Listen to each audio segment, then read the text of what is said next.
Holidays-nale, அது நம்ம GT Holidays தான். South India's #1 travel brand. குறைந்த விலை, நிறைந்த தரம். தங்கள் தேவைகள் அனைத்தும் ஒரே இடத்தில். ஜெயச்சந்திரன். உன் ரத்தமும் என் ரத்தமும் வெவ்வேறா. தமிழ்நாடு அந்த நிலைமையில் இருக்க பிராமணர்கள் பாதுகாப்பு கேட்டு ஒரு போராட்டம். பார்ப்பன எதிர்ப்பு, பார்ப்பன ஒழிப்பு என்பவையெல்லாம் ஏன் ஏற்பட்டது என்றால் உங்களுடைய மேட்டிமையின் காரணமாக ஏற்பட்டது. என்ன மேட்டிமை? மேட்டிமை, நான் பெரிய ஜாதி, நான் உன்னை தொட மாட்டேன், நீ கீழே என்றெல்லாம் சொன்ன காரணத்தினால் ஏற்பட்டது. இவங்கெல்லாம் வந்து திராவிடம்ன்ற பேர்ல எங்களை வந்து தமிழர் இல்லைன்னு சொல்றாங்க. இப்ப இவங்கெல்லாம் யாரு? இவங்களே பிறமொழியாளர்கள் தானே. இவனை போய் அந்நியன் என்று நீ சொல்லுகிறாய், அப்புறம் அசாமியனும் பீகாரியனும் ரொம்ப நெருக்கமா? எந்த அறிவும் இல்லாமல் நீங்கள் விவாதத்தை பொது மேடையில் பேசுகிறீர்கள். 17 மைக்கை வைத்துக் கொண்டு இதற்கு 10 பேர், தினம் ஒரு 10 பேரை பிடித்து வைத்திருக்கிறார். அவன் உடனே கை தட்டுகிறான், சிரிக்கிறான். இதே இந்த தமிழ்நாட்டு மக்களை எல்லாம் மடையர்களாக ஆக்குவது என்று ஒரு கட்சி புறப்பட்டு இந்த கட்சியை, ஆனால் நான் சொல்லுகிறேன், நீங்கள் இந்த மேட்டிமையை விட்டு தொலைக்க மாட்டீர்கள். உங்களுக்கு நீங்கள் வந்து என்ன சார் மேட்டிமை?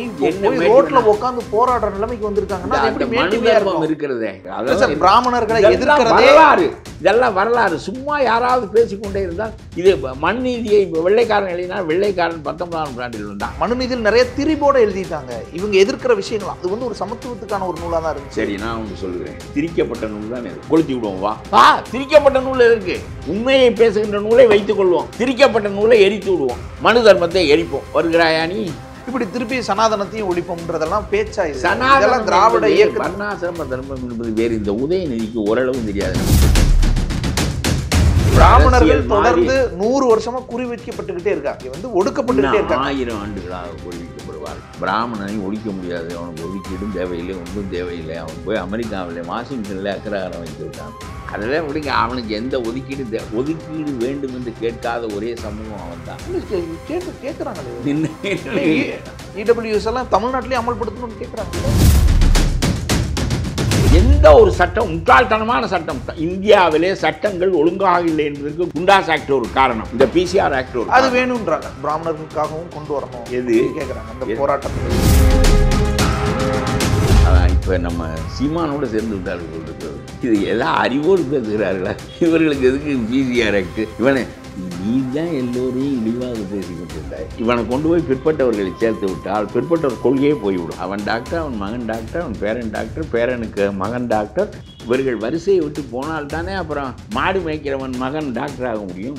வரிசையை விட்டு போக மாட்டார். நீங்கள் பிராமணர்களாக தமிழ்நாட்டில் தனி மதமாக நீங்கள் இருங்கள். முஸ்லீமை போல, கிறிஸ்துவனை போல உங்களுடைய மதம் தனி மதம், எங்களுடைய மதம் தனி மதம். நம்ம கஸ்தூரி பேசுனது, கஸ்தூரி யாரு? பெட்டன் ரசல் பேத்திய. தமிழ்நாட்டில் சமீபத்தில் ஒரு போராட்டம் ஒன்று நடந்துச்சு. இந்து மக்கள் கட்சி உள்ளிட்ட பிராமணர் சங்கங்கள்லாம் சேர்ந்து பிராமணர்களுக்கு ஒரு பாதுகாப்பு கேட்டு ஒரு போராட்டம் ஒன்று நடத்தியிருந்தாங்க. தமிழ்நாடு அந்த நிலைமையில் இருக்க பிராமணர்கள் பாதுகாப்பு கேட்டு ஒரு போராட்டம் நடத்தக்கூடிய. இந்து மக்கள் பிராமணர்களுக்கு மட்டும் போராட்டம் நடத்துகிறார்களே, மற்றவர்களுக்கெல்லாம் போராட்டம் நடத்தப்படுகிறார்களா இந்து மக்கள்? அதாவது இந்த இந்து மதம் என்பதே தொலைந்து விட்டால் இந்த பிராமண பிரச்சனை வரவே வராது. இந்து மதம் என்பது பிராமண மதம் தானே. இது இந்து மதம் என்பதே பிராமண மதம் தான். தமிழர்களுடைய மதம் சைவம், வைணவம் போன்ற திராவிட சமயங்கள் தான். அதுக்கு அப்பர் போன்றவர்கள் தலைமையேற்றார்கள், திருமூலர் போன்றவர்கள் தலைமையேற்றார்கள். ஆகவே ஆதிசங்கரர் தலைமையேற்ற இந்து மதம் அல்லது அத்வைதம், வேதாந்தம், இவையெல்லாம் இந்து மதம் என்று அழைக்கப்பட்டது. இந்து மதம் என்று சொன்னாலே என் தலையில் ஏறி நீ உட்கார்ந்து கொள்வாய். அதனாலே தான் இந்து மதம் என்றே சொல்லக்கூடாது என்று நான் சொல்கிறேன். நான் இல்லை, மனோன்மணி சுந்தரப்பிள்ளை சொன்னார், நாங்கள் இந்துக்கள் இல்லை, எங்களுடைய மதம் வேறு என்று விவேகானந்தரிடம் சொன்னார். விவேகானந்தர் அப்பொழுது இறங்கி போனவர் தான். அதுக்கு பிறகு தமிழ்நாட்டுக்கே வரவில்லை. விவேகானந்தரை விரட்டியவர் நம்முடைய மனோன்மணி சுந்தரப்பிள்ளை தான். அவர் பயந்து போய்விட்டார். தெற்கே இருக்கிறவர்களுக்கு தனிச்சமயம் இருக்கும் என்றே அவருக்கு தெரியவில்லை. ஆகவே அவர் அமெரிக்காவில் போய் இந்து மதத்தை பற்றி முழங்கி விட்டு வந்தவர் கேரளாவில் வந்து முழங்கிய போது சுந்தரப்பிள்ளை எதிர்த்து பேசினார். நீ சொல்லுகிற இந்துக்கள் நாங்கள் இல்லை, எங்களுக்கு தனி சமயம் இருக்கிறது என்றோ அகழ்ந்து போய்விட்டார் விவேகானந்தர். ஆகவே சொல்லுகிறேன், திராவிடர்களுக்கு தனி இந்திய, முதலில் தெளிவாக புரிய வேண்டும், இந்திய நாகரிகத்தை உருவாக்கிய சமயங்கள் 2. ஒன்று வேத மதம், இன்னொன்று திராவிட சமயங்கள் அல்லது தமிழ் சமயங்கள், சைவம், வைணவம் போன்றவை. நமக்கு குலதெய்வ வழிபாடு உண்டு, முன்னோர் வழிபாடு உண்டு. இவையெல்லாம் நம்முடைய அடிப்படைகள். அவர்களுக்கு அத்வைதம், ஏதோ ஒன்று அவர்களுக்கு உள்ளது. ஆதிசங்கரர் போன்றவர்கள் உருவாக்கி கொடுத்த வேத மதம், உபநிடதம், மற்றவை எல்லாமே அவர்களுடைய மதங்களை சார்ந்தவை தான். இது எல்லாவற்றையும் இந்திய தேசிய போராட்டம் காரணமாக இந்து மதம் என்று ஒரு குடுவைக்குள் கொண்டு வந்து விட்டார்கள். வள்ளலாருக்கு இந்து என்ற சொல் தெரியாது, அவருக்கு தெரியாது. சைவன் என்றால் தான் அவருக்கு புரியுமே தவிர இந்து என்று சொன்னால் யார் என்று கேட்பார். வள்ளலார். அவருக்கு இந்து சொல்லே திருவருட்பாவிலோ எங்கோ இந்து என்ற சொல்லே கிடையாது. ஆகவே இது இந்திய சுதந்திர போராட்டத்தின் போது இந்திய மக்களை ஏறத்தாழ ஒரு மாதிரியான போக்குடைய, ஏறத்தாழ ஒவ்வொருவருக்கும் தனித்தன்மை இருக்கிறது, ஏறத்தாழ ஒரு மாதிரியான போக்குடைய எல்லாரையும் ஒன்றிணைத்தால் பெருங்கூட்டமாக நாம் திரட்டலாம் வெள்ளையனுக்கு எதிராக என்று கருதி இவர்கள் செய்த வேலை. திலகர் காலம் வரையில் அது நடந்தது. காந்தி மட்டும் அதை ஒப்புக்கொள்ளவில்லை. அதனாலே அவர் ஒழுங்காக முஸ்லீம்கள், காந்தி காலம் வரையிலும் முஸ்லீம்கள் இதற்குள் வரவில்லை. ஏனென்றால் இவன் கணேசர் விநாயகர் சதுர்த்தி நடத்துவான், அதை சுதந்திர போராட்டமாக ஆக்குவான். அதில் எப்படி முஸ்லீம் வந்து கலந்து கொள்வான்? திலகர் அதைத்தானே செய்தார். திலகர் தான் விநாயகர் சதுர்த்தியை பெரிதாக்கியவர். அந்த விநாயகர் சதுர்த்தியோடு சேர்த்து தேச போராட்டத்தை பிணைப்பார். அதற்கு மாறாக இவர்கள், ஆகவே இந்து மதம் என்பது ஒரு மதமே இல்லை. இந்திய தேசிய விடுதலை போராட்டம் எடுத்து செல்லப்பட்ட போது இந்திய மக்கள் அனைவரையும் நினைத்து பார்ப்பதற்காக உருவாக்கப்பட்ட மதம் இது. எப்பொழுது ஒரு மதம் ஒன்றாக ஆக்கப்பட்டதோ, பிராமணனையும் சேர்த்து ஆக்கிவிட்டீர்களோ, பிறகு அவன் தலையில் உட்கார்ந்து கொள்வான். அவன் தலையில் உட்கார்ந்து கொண்ட காரணத்தினால் பெரியார் அவனை எதிர்த்து போராடினார். ஆக பார்ப்பன எதிர்ப்பு, பார்ப்பன ஒழிப்பு என்பவையெல்லாம் ஏன் ஏற்பட்டது என்றால் உன்னுடைய மேட்டிமையின் காரணமாக ஏற்பட்டது. என்ன மேட்டிமை? மேட்டிமை, நான் பெரிய ஜாதி, நான் உன்னை தொட மாட்டேன், நீ கீழே என்றெல்லாம் சொன்ன காரணத்தினால் ஏற்பட்டது. யார் சொன்னா, எங்க சொன்னாங்க? சரி, வாவேசு ஐயர் பிராமண பிள்ளைகளையும் பிராமணர் அல்லாத பிள்ளைகளையும் தனித்து வைத்து சோறு போட்டார். அதிலே தானே பிரச்சனையே ஆரம்பமானது. பெரியார் வெளியே வந்ததுக்கு காரணம் அதுதானே. காங்கிரஸ் கட்சியிலிருந்து பணம் கொடுத்து நீ பள்ளிக்கூடம் நடத்துகிறாய், நீ என்ன பிராமண பிள்ளைகளுக்கு தனியாக, பிராமணர் அல்லாத பிள்ளைகளுக்கு தனியாக நீ வைத்து சோறு போடுகிறாய், அது என்ன நியாயம் என்று அவர் கேட்டு அந்த குருகுலம் சேரன்மாதேவியில் இருந்தது. பிறகு வாவேசு ஐயர் அந்த பள்ளிக்கூடத்தை கலைக்கின்ற நிலைமை ஏற்பட்டது. பள்ளிக்கூடம், வெள்ளைக்காரன் பள்ளிக்கூடத்திலே சமத்துவத்தை ஏற்படுத்தி விட்டான். தாழ்த்தப்பட்டவன் உயர்ந்தவன் எல்லோரும் ஒன்றாக படிக்கின்ற நிலைமையை முதலாக எல்லா மக்களுக்கும் கல்வி தருகின்ற நிலைமையை வெள்ளைக்காரன் தான் உருவாக்கினான். அதற்கு முன்பு படிக்கின்ற ஜாதி வேறையாக இருந்தது. மற்ற ஜாதிகள் அவையினுடைய தொழிலை பார்த்து கொண்டிருந்த நிலையெல்லாம் போய் பெரிய மாற்றம் வந்தது. ஆகவே நான் சொல்லுகிறேன், நீங்கள் இப்பொழுதும் பார்ப்பனியத்துக்கு எதிராக பேசுகிறார்கள் என்றால் நீ ஆதிக்கம் செலுத்துகின்ற காரணத்தினால் உன்னை எதிர்க்கிறான். நீ 3% தான் இருக்கிறாய், 97% உன்னை எதிர்த்து 57 வருஷம் போராடி இருக்கிறான் என்று சொன்னால் 1000 வருஷங்களாக நீங்கள், அதாவது சோழ பேரரசு காலத்துக்கு பிறகு, சோழ பேரரசிலேயே பிராமணர்கள் ஆதிக்கம் பெற்றார்கள் என்றாலும் சோழ பேரரசு காலத்துக்கு பிறகு இவர்களுடைய ஆதிக்கம் வெள்ளையன் வருகின்ற காலம் வரையிலும், இத்தகைய போராட்டங்கள் நடைபெறுகின்ற காலம் வரையிலும் அவர்கள் மேட்டிமையிலே இருந்தார்கள். அதனாலே இந்த போராட்டம் தேவையாக இருந்தது. இந்த போராட்டத்தை அவர் நடத்தினார். ஏன் பெரியார் அதை நடத்திய போராட்டம் வெற்றி பெற முடியவில்லை என்று நான் கருதுகிறேன் என்றால், அவர் காலத்தில் வெற்றி பெறல இல்லை, பார்ப்பன ஆதிக்கத்தை அவர் காலத்தில் ஒழித்தால் முற்றுமையாக ஒழிந்து விட வேண்டும் அல்லவா? இப்போ மறுபடியும் வருகிறது. மத்திய அரசாங்கத்தினுடைய துணையோடு, முப்படைகளின் துணையோடு, பிரதம மந்திரியின் துணையோடு பிராமண ஆதிக்கம் மீண்டும் இந்து மதம் என்ற பெயரால் இங்கே வருகிறது. இவ்வளவுக்கும் மோடி பிராமணர் இல்லை, விவேகானந்தர் பிராமணர் இல்லை, இவர்களுக்கெல்லாம் சொந்த மதம் கிடையாது. ஆகவே பிராமண மதத்தை தன்னுடைய மதமாக வரித்து கொண்டார்கள். என்ன சார் சொந்த மதம் கிடையாது? சொந்த மதம் கிடையாது. ஆமாம், சொந்த மதம் கிடையாது. பிராமண மதம் தான். இந்தியாவுக்கே 2 மதம் தான் உண்டு. ஒன்று தெற்கே உள்ள திராவிடர்களின் சைவ வைணவ சமயங்கள். இங்கே நமக்கு தேவாரம், திருவாசகம் போன்ற நூல்கள் அதற்கு அடிப்படையான நூல்கள். திருமூலர் மிக மூலமான நூல். அதே மாதிரி 4000 திவ்ய பிரபந்தம் வைணவர்களுக்கான நூல். தமிழிலே எல்லாருக்கும் மூல நூல் இருக்கிறது. சைவர்களுக்கான மூல நூல் சிவஞான போதம். அந்த சிவஞான போதத்திற்கு எழுதப்பட்ட உரைக்கு சிவஞான போத உரை என்று தான் இப்போ எழுதியிருக்க வேண்டும். ஆமாம், அதானே திராவிட மாபாடியம் என்று அதற்கு பெயர். அந்த உரைக்கு பாஷ்யம் என்றால் பெரிய பேருரை என்று பொருள். மாபாஷ்யம் என்றால் பேருரை என்பது பொருள். தமிழ் கிடையாது என்பதனாலே மாபாடியம் என்று அழைக்கப்பட்டது தமிழிலே. அது திராவிட மாபாடியம் என்று அழைக்கப்பட்டது. இந்த சீமானுக்கெல்லாம் புத்தியே கிடையாது. அவன் ஒரு அரலூஸ். உங்களுக்கு சொல்கிறேன், அரலூஸ். இந்த கவர்னர் முழு லூஸு, அரலூஸ். திராவிட மாபாடியம் என்ற ஒரு உரைநூல் தமிழுக்கு இருக்கிறது. அது தமிழனுடைய சமயமான சிவஞான போதத்திற்கு 12 சூத்திரத்தில் ஒரு மதத்தினுடைய கொள்கையை எழுத யாராலாவது முடியுமா? 1 வரி 2 வரி 4 வரி ஒவ்வொரு சூத்திரம், மொத்தம் 12 வரி. இந்த 12 வரி சூத்திரத்திற்கு இவ்வளவு பெரிய புத்தகம் உரை எழுதினான். விளக்க உரை இவ்வளவு பெரிய உரை, விளக்க உரை 2 பக்கம் கூட கிடையாது. 12 பக்கம், 2 பக்க நூல். மொத்த நூலே 2 பக்கம் தான். உலகத்திலேயே ஒரு மதத்தை இதைவிட சுருக்கமாக அதனுடைய கோட்பாடுகளை யாராலும் படிக்க முடியாது. அப்படி சிவஞான போதம். போதம் என்றால் அறிவு, சிவனை குறித்த அறிவு என்பதுதான் அதனுடைய பொருள். அதற்கு உரை எழுதினார்கள். இவ்வளவு பெரிய நூல்.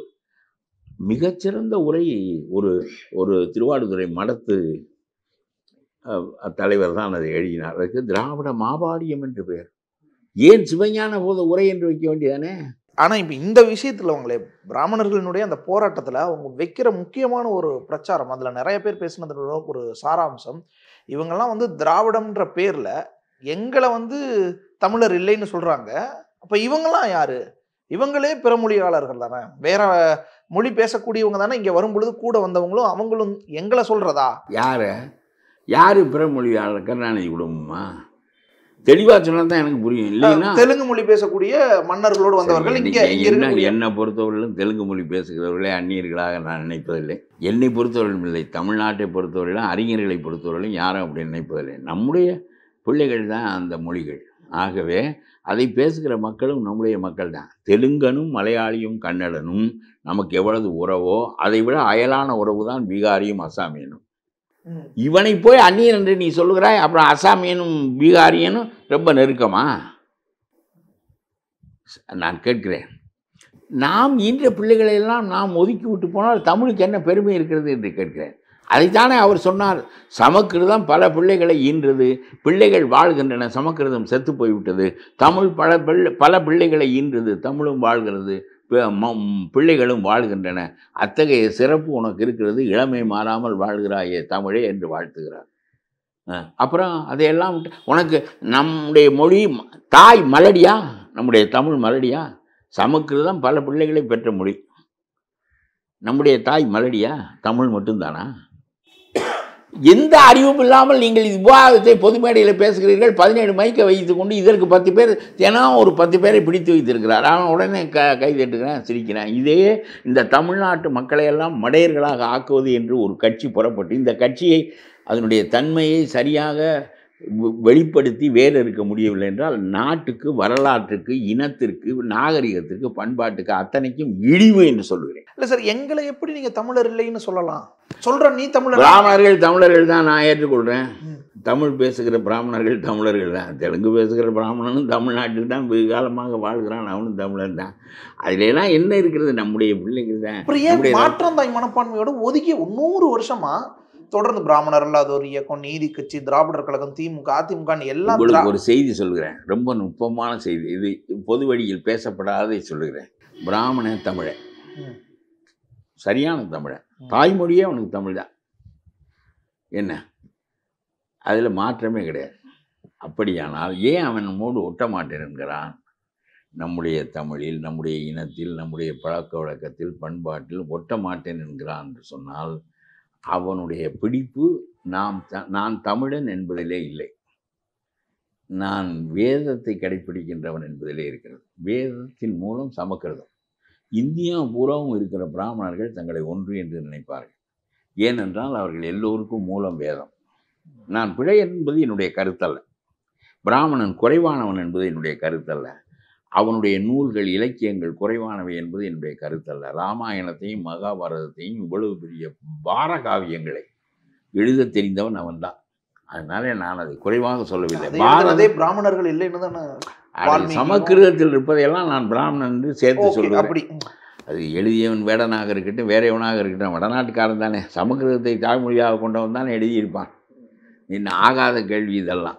நான் ஒன்று சொல்லுகிறேன். ஆகவே உனக்கு நீ தெலுங்கு பிராமணன், பீகார் பிராமணன், காஷ்மீர் பிராமணன், எல்லாரும் உங்கள் எல்லோருக்கும் ஆதிசங்கரர் தான் எல்லாம், உங்கள் எல்லோருக்கும் வேதம்தான் எல்லாம், உங்களிடம்தான் எல்லாம். பிழை என்பது என்னுடைய கருத்தல்ல. ஆகவே நீ தமிழனாக இருப்பாய், தெலுங்கனாக இருப்பாய், அசாமியனாக இருப்பாய், பீகாரியாக இருப்பாய், ஆனால் வேத மதத்தை சேர்ந்தவனாக இருப்பாய். உன்னுடைய மதம் வேத மதம். சவுதி அரேபியாவை சேர்ந்த மதத்தை இஸ்லாமியன், தமிழ்நாட்டு இஸ்லாமியன் கடைப்பிடிப்பது போல நீ வேத மதத்தை கடைப்பிடிக்கின்ற ஒரு மனிதனாக இருக்கிறாய். உனக்கு தாய்மொழி தமிழ். நம்முடைய இஸ்லாமியனுக்கு நம்ம அதிராமப்பட்டினத்து அப்துல்லாவுக்கு தாய்மொழி தமிழ். அவன் கடைப்பிடிக்கின்ற மதம் இஸ்லாம். நீ கடைப்பிடிக்கின்ற மதம் வேதம். உனக்கு தாய்மொழி தமிழ். நீ வேற்று மதத்துக்காரன் என்பதனால் நான் இஸ்லாமியனையும் வெறுக்கவில்லை, உன்னையும் வெறுக்கவில்லை. நீ தமிழர்களாக இரு. ஆனால் இஸ்லாமியன் தமிழனாக இருக்கின்ற போது மதம் வேறுபட்டதே தவிர இனத்தால் அவன் தமிழன் என்று நினைப்பான். அப்துல்லா, அந்தோணி எல்லாம் இனத்தால் தமிழர்கள் என்று நினைப்பார்கள். உனக்கு தமிழ் மொழி தாய்மொழியாக இருந்தாலும் இனத்தால் நாம் ஆரியன் என்று நினைப்பார். வேறுபாடு இப்பொழுது தெளிவாக புரிகிறதா? இவ்வளவு தெளிவாக நான் சொல்லுகிறேன். இனத்தால் அவன் ஆரியன் என்று நினைப்பான், இனத்தால் இவன் திராவிடன் என்று நினைப்பான். அந்தோனியும் அப்துல்லாவும் இதற்குள்ளே சேருவார்கள், மதத்தால் வேறுபட்டிருந்தாலும். நீ மதத்தால் வேறுபட்டவன், வேதத்தை கடைப்பிடிக்கின்றவன். நீ இந்திய வேதத்தை கடைப்பிடிக்கின்றவர்கள் எல்லோரும் ஒன்றுபட நினைக்கிறாயே தவிர இங்கே திராவிடன் என்பதில் திராவிட இனமும் ஆரிய இனமும் தான் இந்தியாவுக்கு அடிப்படையான இனங்கள். இந்தியாவை உருவாக்கிய மதங்கள், வேதங்கள், சமூகங்கள் ரெண்டு. ஒன்று திராவிட சமூகம், இன்னொன்று ஆரிய சமூகம். ரெண்டும் இணையான சமூகம், ரெண்டும் பெரிய நாகரிகமுடைய சமூகங்கள், ரெண்டும் வரலாற்று புகழ்மிக்கவை.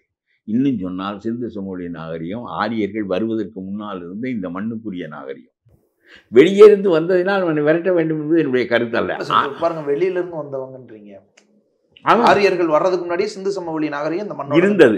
ஆகவே இவர்கள் எங்கிருந்து வந்தார்கள் என்றால், இப்பொழுது இந்த ஈரான் இருக்கிறது, அதுக்கு பாரசீகம் என்று பெயர்.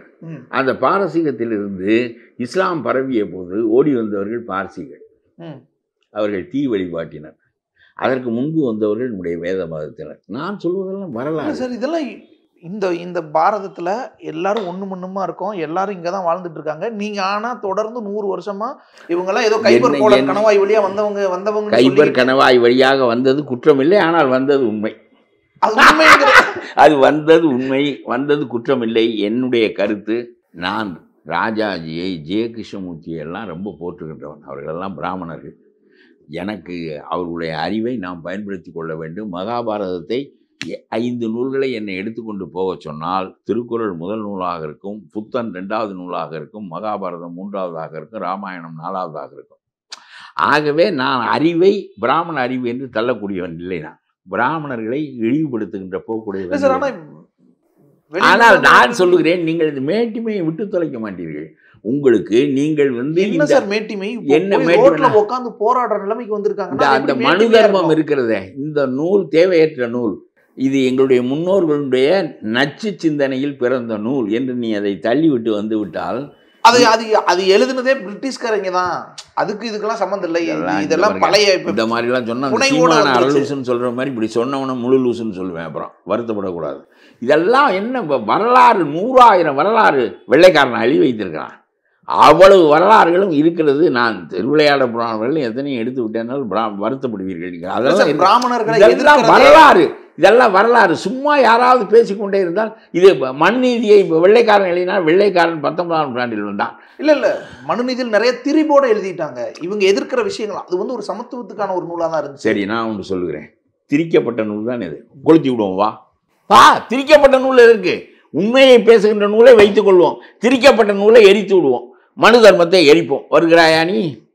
இப்படி திருப்பி சனாதனத்தையும் ஒழிப்போம்ன்றதெல்லாம் பேச்சா? சனாதனம் என்பது வர்ணாசிரம தர்மம் என்பது வேறு. இந்த உதயநிதிக்கு ஓரளவும் தெரியாது. நம்முடைய விஜய் எப்படி மிரண்டு போய் வாழ்த்து தெரிவித்துக் கொண்டிருக்கிறார். திராவிடத்திற்கு விளக்கம் சொல்வாரா விஜய்? அதை விட்டு திராவிடம் என்பது இது உனக்கு தெரியாது, நீ அரை லூசு, உனக்கு விளக்கம் நான் சொல்லுகிறேன் என்று சொல்லி திராவிடத்திற்கு விளக்கமும் தமிழகத்துக்கு விளக்கமும் ஒன்றிலிருந்து ஒன்று உருவான இனங்கள் என்று சொல்லி விளக்கம் சொல்வதற்கு பதிலாக அவனுக்கு போய் வாழ்த்து சொல்வது என்பது அதுக்கு விடையாகி விடுமா என்று கேட்கிறேன் நான்.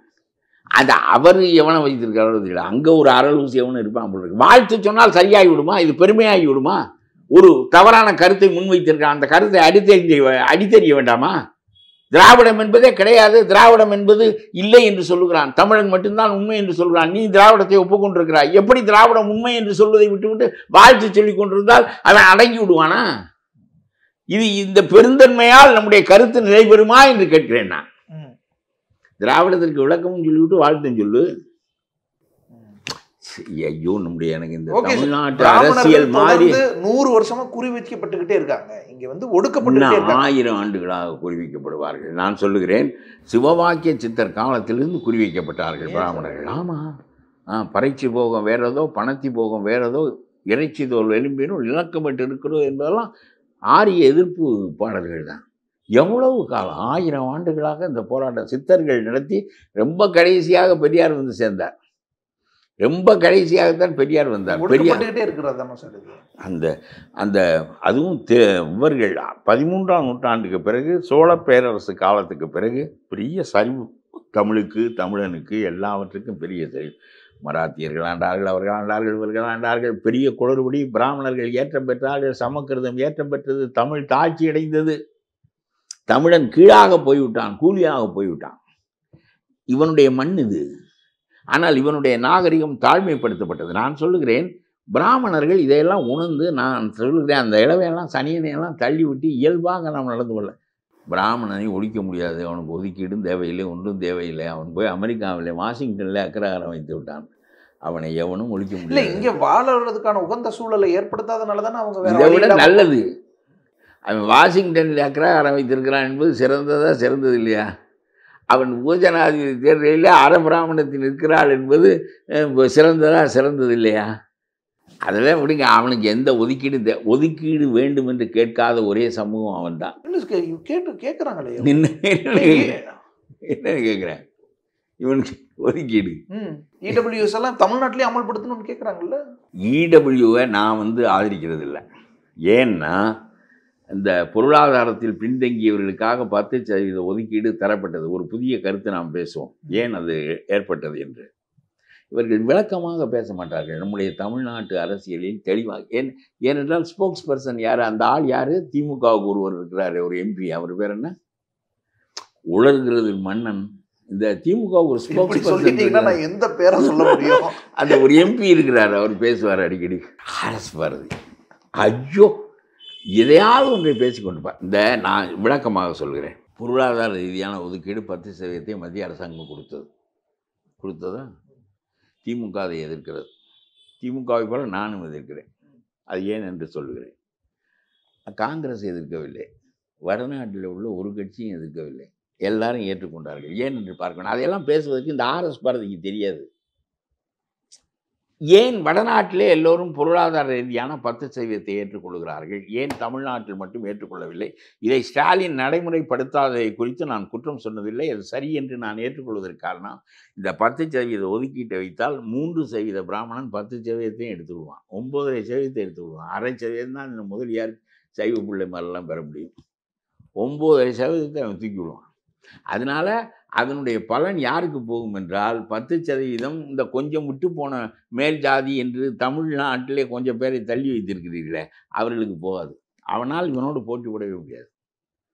அவன் 3% இருந்தால் 0.30% அவனுக்கு கோட்டா கொடுக்கலாம். 3% இருக்கிறவனுக்கு 0.30% கோட்டா என்பது போக 10% அவன் தூக்கி விடுவான். அவன் தானே சுந்தர் பிச்சை மாதிரியான ஆட்கள் தானே இது பூராவையும் அள்ளி கொண்டு போய்விடுவார்கள். ஆகவே இந்த பொருளாதார ரீதியான கோட்டா என்பது பிராமணர்களுக்கான கோட்டாவாக ஆகிவிடும். நான் அதுக்கு பொருளாதார ரீதியான கோட்டா என்று சொல்வதில்லை, அது பிராமணர்களுக்கான கோட்டா. அது தமிழ்நாட்டில் நடைமுறைப்படுத்தப்படாதது பற்றி வருத்தமும் இல்லை, நான் அதை ஏற்றுக்கொள்கிறேன். பிசிஆர் கேளுங்க, அது பிசிஆர் ஆக்டே அந்த மாதிரி பிராமணர்களுக்கு என்பது வேண்டாம் என்கின்றவனையெல்லாம். கோயம்புத்தூர் மாவட்டத்தில் ஒரு பெரிய கலவரம் ஒரு நடந்தது. வேலைக்கு வைத்திருக்கிறோம், பிறகு அவனை நாங்கள் வெளியே போய் சொன்னாலோ வேறு கடுமையாக நாங்கள் சொன்னாலோ அவன் உடனே எங்களை ஜாதியை சொல்லி பேசினான் என்று சொல்லி இவர்கள் போலீஸில் கொண்டு போய் வைத்து விடுகிறார்கள். எப்படி நாங்கள் வேலைக்கு வைத்துக் கொள்வது, அந்த சட்டத்தை தூக்கு, இல்லாவிட்டால் நாங்கள் அவர்களோடு சேர்ந்து எப்படி இருப்பது என்பதெல்லாம் கலகம் நடந்தது. அப்படியெல்லாம் ஒரு சட்டம் இருக்கக்கூடாதுங்க. இவன் சொல்கிறது ஹரிச்சந்திரனா, அவன் மாறி பேச மாட்டானா? அவனுக்கு பழி உணர்ச்சி இருக்காதா, பகை உணர்ச்சி இருக்காதா? அவன் ஜாதியை சொல்லி இவன் என்னை அழைத்தான் என்று சொல்லி அவன் சொன்னால் அப்புறம் எவனாக இருந்தாலும் சிறைக்கு போகலாம். இந்த மாதிரி ஒரு முட்டாள்தனமான சட்டத்தை எங்கேயாவது வைத்திருப்பார்களா? நான் சொல்லுகிறேன் சார், ஆதாரம் வேணும் இல்ல, சும்மா ஆதாரம் இல்ல. அந்த சட்டத்தினுடைய தன்மை உங்களுக்கு தெரியாது. ஜாமீன் கிடைக்காது, உள்ள போய் உட்காரணும். ஆனா ஆதாரம் தானே நிரூபிக்க முடியும். நிரூபிப்பதற்கு நான் சிறைக்கு போவதற்கான யார் பொறுப்பு? ஆனா சிறைக்கு 1 or 2% கூட ப்ரூவ் ஆகலைன்னு எவ்வளவு இல்ல. அதை இது கோயம்புத்தூர் மாவட்டத்தில் நடந்த கலகம் காரணமாக இப்படி ஒரு சட்டம் இருக்கக்கூடாதுங்க. அதாவது ஒரு மனிதன் அந்த மாதிரி சட்டம் வேணும்னு கேக்குறாங்க. ஒரு மனிதன் ஒரு சட்டம் வைத்தால் அந்த சட்டம் விசாரிக்கப்பட்டு நடவடிக்கை எடுக்கப்படுவது குறித்து நான் ஒப்புக்கொள்கிறேன். தாழ்த்தப்பட்டவனை அவனுடைய ஜாதி பெயரால் சொன்னால் நீ 3 ஆண்டு தண்டனை என்று வை, நான் ஒப்புக்கொள்கிறேன். ஆனால் விசாரிக்காமலே ஒருவனை உள்ளே வைப்பது என்று சொன்னால் அவன் ஹரிச்சந்திரன் இல்லை, அவன் பகை காரணமாக சொல்லுவான். ரொம்ப பெரிய ஆட்களை எல்லாம் உள்ளே வைத்து விடுவார்கள். நான் சொல்றேன், ஒரு நீதிபதியே இவர் வீட்டில் நான் வேலை பார்த்தபோது சொன்னார் என்றால் அவரையும் கொண்டு போய் வைப்பாயா? அப்படின்னா மேட்டுக்குடி மக்களுக்கு ஒன்று, தாழ்ந்த மக்களுக்கு ஒன்றா? இதெல்லாம் எந்த ஒரு சட்டம் முட்டாள்தனமான சட்டம். இந்தியாவிலே சட்டங்கள் ஒழுங்காக இல்லை என்பதற்கு குண்டாஸ் ஆக்ட் ஒரு காரணம், இந்த பிசிஆர் ஆக்ட் ஒரு அது வேணும்ன்றாங்க. பிராமணர்களுக்காகவும் கொண்டு வரணும் எது கேட்குறாங்க அந்த போராட்டத்திலேயே ஒரு கோரிக்கை. இது இப்போ நம்ம சீமானோடு சேர்ந்து விட்டார்கள் இருக்கிறது. இது எல்லாம் அறிவோடு பேசுகிறார்களா? இவர்களுக்கு எதுக்கு பிசிஆர் ஆக்ட்? இவனை நீ தான் எல்லோரையும் இழிவாக பேசி கொண்டிருந்தாய், அதனாலே உன்னோடு போராட வேண்டிய கட்டாயம் 97% பேருக்கு இருந்தது. நீ அதை பேசுவதை விடு. எதற்காக உன்னை நீ இந்த மனு தர்மம் எங்களுடைய நூல் இல்லை என்று சொல், கீதையில் வருகிற வர்ணாசிரம தர்மம் எங்களுடைய சிந்தனைக்குரியது இல்லை என்று சொல். உன்னை எவன் கேள்வி பண்ணுகிறான் என்று நான் பார்க்கிறேன். சொல்ல முடியுமானால் பகவத்கீதையில் பாதியை கிழித்தறி. பகவத்கீதையில் வருகிற சனாதன வந்து உதயநிதிக்கு ஓரளவும் தெரியாது. சனாதன தர்மம் என்பது உயர்ந்த உலகம் ஒரு குடும்பம் என்கின்ற கோட்பாட்டை நிறுவுகின்ற தர்மம் தான். வர்ணாசிரம தர்மம் என்பது தான் மேல் கீழ் என்ற பாகுபாடு உடையது. வர்ணாசிரம தர்மம் தான் சனாதனம்னு காஞ்சி பெரியவர்லாம் சொல்கிறாருல்ல. காஞ்சி பெரியவர் அப்படி சொல்லவில்லை. சொன்னார்னா காஞ்சி பெரியவர் என்ன பெரிய பெட்ரன் ரசலா, சாக்ரட்டிஸா? காஞ்சி பெரியவர் தமிழ் தாய் வாழ்த்துக்கு எழுந்திருக்க மாட்டேன் என்று சொன்னால் தான். அது போட்டு விடுங்க. அதெல்லாம் இவரெல்லாம் ஒரு அறிஞர். ஜே கிருஷ்ணமூர்த்தியை சொல்லுங்கள் அறிஞர் என்று நான் ஒப்புக்கொள்கிறேன். ராஜாஜியை சொல்லுங்கள் அறிஞர் என்று ஒப்புக்கொள்கிறேன். இந்த காஞ்சி சங்கராச்சாரியாரை போய் அறிஞர் என்று சொன்னால் எவனும், பிராமணனுக்கு ஒரு சாமி வந்து வைத்திருக்கிறான், நமக்கு ஒரு சாமி இந்த திருவாடுதுறையில் வைத்திருக்கிறான். இவன் நம்மளோட இந்த சாமி பெரிய அறிஞரா? இதெல்லாம் நம்ம விவாதங்களை விட்டு வெளியே போய் கொண்டு இருக்கிறோம். ஆகவே நான் என்ன சொல்கிறேன், இந்த பொருளாதார ரீதியான ஒதுக்கீடு இருக்கிறது அது ஏன் ஏற்பட்டது என்பது காரணம் சொல்லுகிறேன்.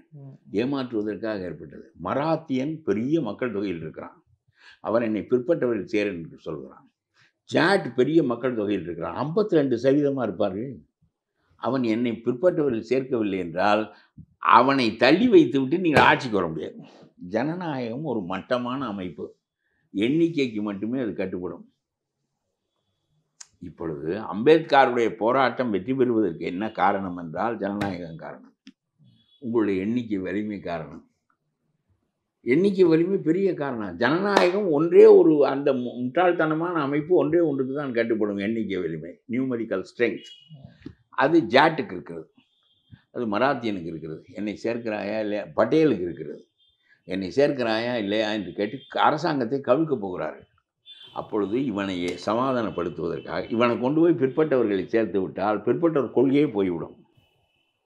இவனுக்கு நாங்கள் ஒரு 10% உனக்கு முற்பட்டவனுக்கு மட்டும் நாங்கள் தருகிறோம், நீங்கள் போராடி கொள்ளுங்கன்றா. இவனுக்கு அறிவில்லை. இந்த ஜாட்டுக்கும் இந்த மராட்டியனுக்கும் அறிவில்லை. உத்தரப்பிரதேச பிராமணனோடு போட்டி போட முடியுமானால், மராத்திய பிராமணனோடு போட்டி போட முடியுமானால், இந்த சட்டத்தை ஏற்றுக்கொண்டு முட்டாள்தனமாக இருக்கிறார். கொஞ்ச காலம் செல்லவிட்டு ஐயோ எங்கள் பையனுக்கு ஒருவனும் வரவே முடியவில்லையே என்று சொன்னால் மராட்டிய பிராமணன் வருவான், உத்தரப்பிரதேச பிராமணன் வருவான், அவன் தான் வருவான். நீ வர முடியாது, ஜாட் வர முடியாது, மராத்தி வர முடியாது, பட்டேல் வர முடியாது. இவர்களை ஏமாற்றுவதற்காக மோடி செய்த தந்திரம். இதை காங்கிரஸ் ஏற்றுக்கொண்டது, அதை நீங்கள் பார்க்க வேண்டும். இல்லாவிட்டால் அவன் மராட்டி உனக்கும் ஓட்டு போட மாட்டான், காங்கிரஸுக்கும் போட மாட்டான். அதனாலே இந்த 2 பெரிய தேசிய கட்சிகளும் சேர்ந்து அவன் செய்தான், இவன் ஆமாம் போட்டான், ஆமன் சொன்னான், அப்படியே ஆகுக என்று சொன்னான். இதை ஏன் காங்கிரஸ் அப்படி சொன்னான் என்று கேட்பதற்கு உனக்கு அறிவு இருக்கிறதா? பிற்பட்டோருக்கான சமூக ரீதியான கொள்கையில் பொருளாதார ரீதியான கருத்தை கொண்டு வந்து ஏன் திணித்தா என்று இந்த ஸ்டாலினால் ராகுலை கேட்க முடியுமா? நீ அதை ஏன் ஒப்புக்கொண்டா என்று கேட்க முடியுமா? பெரிய சாதிவாரி என்று பேசுகிறாயே, சாதிவாரி கணக்கெடு என்று பேசுகிறாய், எல்லாம் எண்ணிக்கையை கண்டு பயப்படுகிறாய். அவன்கிட்ட சொல்ல வேண்டும், நீ கூடுதலான ஆள், பட்டேல் என்ன குறைச்சலான ஆளா? நீ கூடுதலான ஆள் உனக்கு கிடையாது. இந்த அமைப்பில் இவனுக்கு தான் உண்டு. எல்லோரையும் தூக்கி விட்டு வர்க்கமாக பிரிக்க வேண்டும் என்று நான் சொல்லுகிறேன். இன்னமும் ஏன் இந்த கொள்கை தேவைப்படுகிறது என்றால், 75 ஆண்டுகளாக அடைந்தவனே பிரசாதத்தை திரும்ப அடைகிறான். அவன் டாக்டர், அவன் மகன் டாக்டர், அவன் பேரன் டாக்டர், பேரனுக்கு மகன் டாக்டர். இவர்கள் வரிசையை விட்டு போனால்தானே அப்புறம் மாடு மேய்க்கிறவன் மகன் டாக்டர் ஆக முடியும். வரிசையை விட்டு போக மாட்டார்கள்.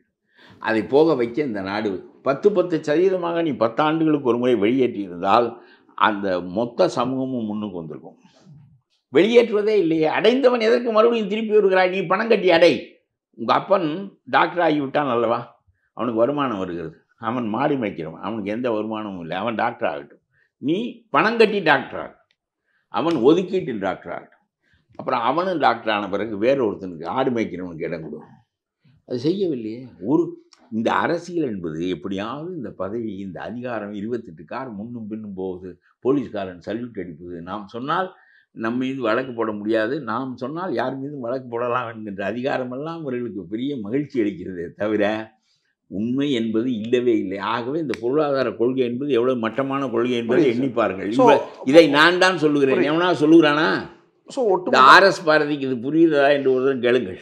ஸோ ஒட்டுமொத்தமாக இப்போ பிராமணர்களுக்கு பாதுகாப்பு வேணும் நடத்தின அந்த போராட்டமும் அதில் கஸ்தூரி உள்ளிட்டவர்கள் ஒன்று சொல்லுமா பேசுனதும், பிராமணர்கள் மனு தர்மத்தை நாம் தவறான நூல், எவனோ எங்களை பாதுகாப்பதற்காக எழுதி வைத்தான். பகவத்கீதையில் பாதி பகவான் சொன்னதில்லை, எங்கள் பிராமணன் சொன்னதுதான். வர்ணாசிரம தர்மத்தை தூக்கி விடுவோம், மேல் கீழெல்லாம் கிடையாது, எல்லாரும் சமமாக இருப்போம், அறிவுக்கு தகுந்தாற்போம் என்று சொன்னால் என்ன? நானும் ராஜாஜியும் ஒன்று. ஆனால் அறிவால் ஒன்றா? அறிவால் நான் கீழே இருப்பேன், அவர் மேலே இருப்பார். ஆகவே நான் சொல்கிறேன், நீ அந்த மனு தர்மத்தை தூக்க மாட்டேன் என்கிறாய், வர்ணாசிரம தர்மத்தை போக மாட்டேன் என்கிறாய், எனக்கு பாதுகாப்பு வேண்டும், எனக்கும் PCR ஆக்ட் வேண்டும் என்று சொல்கிறாயே. இது என்ன நியாயம்? இது என்ன? நீ வைத்திருக்கிற நூலெல்லாம் எங்களை இழிவுபடுத்துகின்றன, நீ கடைப்பிடிக்கின்ற முறைகளெல்லாம் எங்களை இழிவுபடுத்துகின்றன. நான் பிராமணன் தமிழன் என்று ஒப்புக்கொள்கிறேன். ஆனால் உன்னுடைய மனமெல்லாம் எங்கே இருக்கிறது என்றால் வேதத்தின் மீது இருக்கிறது. கன்னியாகுமரியிலிருந்து காஷ்மீர் வரையிலும் உள்ள பிராமணன் ஒன்று என்று நினைக்கின்ற மனப்பான்மையும், வேதம்தான் எங்களை ஒட்டுமொத்தமாக சேர்க்கின்ற அமைப்பு என்று நினைக்கின்ற மனப்பான்மை உங்களுக்கு இருக்கின்ற காரணத்தினால் நீங்கள் திராவிடர்களாக வேண்டாம், நீங்கள் பிராமணர்களாக தமிழ்நாட்டில் தனி மதமாக நீங்கள் இருங்கள். முஸ்லீமை போல கிறிஸ்துவனை போல உங்களுடைய மதம் தனி மதம், எங்களுடைய மதம் தனி மதம். ஆனால் சார், கஸ்தூரி உள்ளிட்டவர்கள் பேசுனது இவங்க திராவிடன்ற பேரில் தானே எங்களை இப்படி சொல்கிறாங்கன்னு ஆகுது இல்லை? அவங்க அவ்வளோ திராவிடர் என்பது நான் எங்களுடைய இன அடிப்படை, ஆரியம் என்பது உங்களுடைய இன அடிப்படை, அது ரெண்டும் குறைவானவை அல்ல. நீ ஆரியம், நாங்கள் திராவிடம். உனக்கு வேதம், எங்களுக்கு சைவ வைணவன். கஸ்தூரி பேசுனது, கஸ்தூரி யாரு? பெட்ரன் ரசல் பேத்தியா? பேசினாள் நீங்கள் சொல். அப்புறம் பேசுவார், மன்னிப்பு கேட்பார். இவர்களெல்லாம் நம்ம உங்களுடைய பொழுதையும் என்னுடைய பொழுதையும் எதற்கு வீணாக்க வேண்டியவர்களெல்லாம் பேசுவார்கள், பிறகு மன்னிப்பு கேட்பார்கள், மண்டியிடுவார்கள். இதை பற்றி பேசுவதற்கு என்ன இருக்கிறது? என்ன? நான் பிராமணனை இழிவுபடுத்துகின்றவன் இல்லை. ஏனென்றால் அது ஒரு தனி மதம் என்பது என்னுடைய கருத்து. பெரியார் நீ இந்து இல்லை என்று சொல்லியிருந்தாலே பிராமணன் மறுபடியும் துளுத்திருக்க மாட்டான். இப்பொழுது மைய அரசின் துணையோடு இந்துத்துவா உள்ளே வருகிறது.